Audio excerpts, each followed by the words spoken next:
Hi guys, how are you? I hope you're well. In today's video we're going to be chatting about Peru and Bolivia and trying to help you decide which one might be better suited for your traveling. Also, if this is your first time tuning in, please don't forget to like and subscribe to our channel, Just Bolivia, and also click the description for loads more information on traveling around Bolivia. Thank you so much and enjoy the video.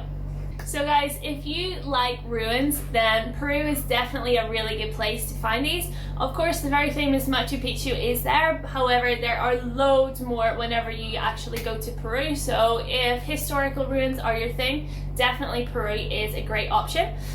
In Bolivia is all about beautiful scenery, so it's got lots and lots to offer, and it also has a really big indigenous population, which is just something a little bit different. It's always nice to connect with the locals and find out about their culture. Peru has an indigenous culture as well, but it's even bigger in Bolivia. So if that's sort of your thing, connecting with people from different culture, then Bolivia combined with the amazing scenery may be the place to go for you. It's also got loads of other interesting things there, as well as dinosaur tracks and lots of cool stuff. So that's a sort of brief introduction to Peru and Bolivia. Now I'm going to go into a little bit more detail about the best things to do whilst you're in Bolivia. So starting off with Peru then, Peru has by far the best infrastructure out of both of these countries. It's super easy to travel, and there's a very well trodden gringo trail which runs the whole way through. You'll find that lots of visitors are attracted to the south of Peru, where you'll find the Machu Picchu, Sacred Valley, the Inca Trail, lots of Inca ruins, pre-Inca ruins as well. However, the north of the country is not to be missed. It's also got some amazing ruins and amazing cities which are definitely worth a visit if you go to Peru, which are at least as great as the Inca Trail in my opinion, if not better than. So for sure stick to some of the tourist areas, but if you have the time and want to go a little bit further north away from the more touristy areas, definitely head up north to get some of the best Inca ruins as well. Out of these two countries, Bolivia is actually the slightly less expensive.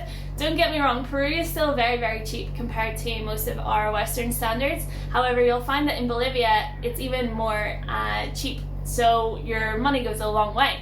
However, this does bring with it a slight difference in the level of infrastructure and also how the roads are built. Travel is a little bit more difficult in Bolivia just because of this, but to be honest, it doesn't cause too much of an issue, and if you like traveling, then you'll take the good with the bad. So that's the first thing. Also, the scenery in Bolivia absolutely blows anywhere else I've been in the world out of the water. There's the area down in the southwest, sort of around the salt flats in Uyuni, which is absolutely amazing. It's a massive altiplano. It goes on for miles. You can't see the end of it. Also, cities of La Paz and also Sucre are not to be missed. They are super cool Latin American cities with just the best culture and vibrant festivals all year round. So super cool.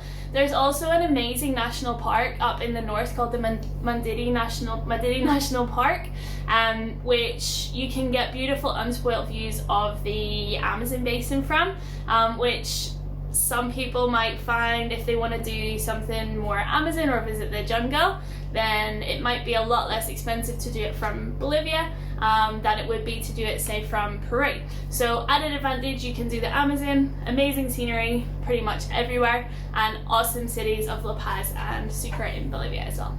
So if someone was to ask me, in my opinion, if Peru or Bolivia is better, I would have to say Bolivia. I'm going to give you a few reasons why, so here's some reasons why I prefer Bolivia. Of course, the trip to Bolivia isn't complete without visiting the amazing salt flats. They are found down in Salar de Uyuni and can be visited all year round. They offer amazing views. It's literally where the sky meets the horizon. You cannot distinguish between which one is which. If you go in the dry season from April through until October, all of the rain has evaporated and you can see these lovely hexagonal shapes in the salt flat surface. Really cool. Or if you're visiting in November through until March, then you'll be there in the wet season, so typically has some more rainfall, and that will form the lovely reflective surface. which continues for miles and miles and miles. That will also give you a really good chance to get some perspective shots with the reflective surface of the salt.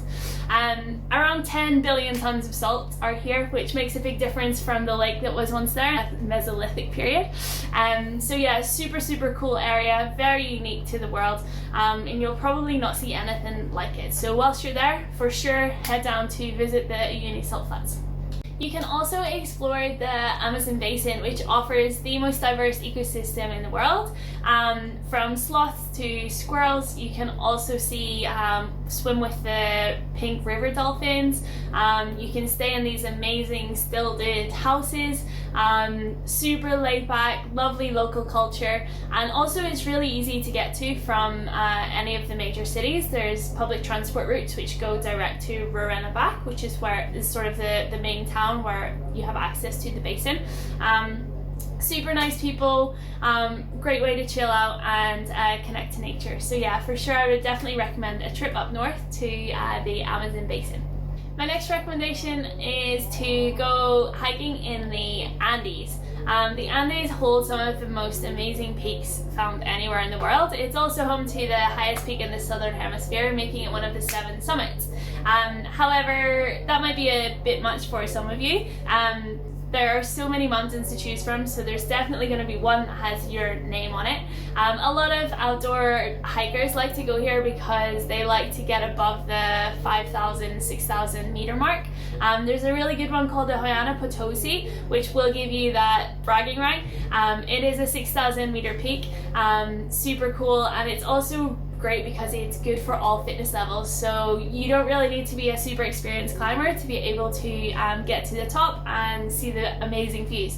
Another one is the Illimani, which is great because of its ease of access, and it can be seen just on the horizon from La Paz. So yeah, for sure check out the mountain ranges of the Andes.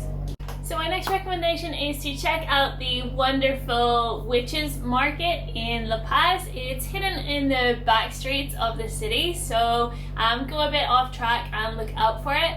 Here you'll find all sorts of weird and wonderful souvenirs that you can get to take back home. You can find pretty much anything from llama fetuses to dead frogs to potions to llama wool jumpers, so there's something for everyone. I wouldn't recommend buying everything as we can't guarantee you'll get it back through customs with you when you go home, but definitely check it out and enjoy a bit of a haggle with the local ladies. It's also a good chance to brush up your local language skills and have a bit of fun with them as well. So yeah, check out the Witches Market whilst you're in La Paz. My next recommendation of things to do is to cycle along the world's most dangerous road, also known as the Incas track.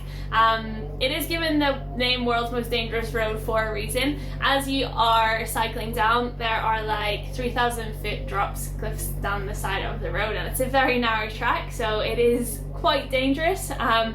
You can also see, as sort of a chilling reminder as you're on the road, little wooden crosses which are buried where previous vehicles have actually gone off the side, so that acts as a bit of a stark reminder for you.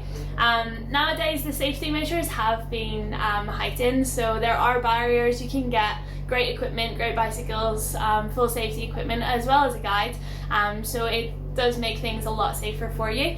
The views you get are absolutely amazing. You start up in the height of the Altiplano, up at like 4,600 meters, and then you follow the track down into the lowland forests and villages at the bottom.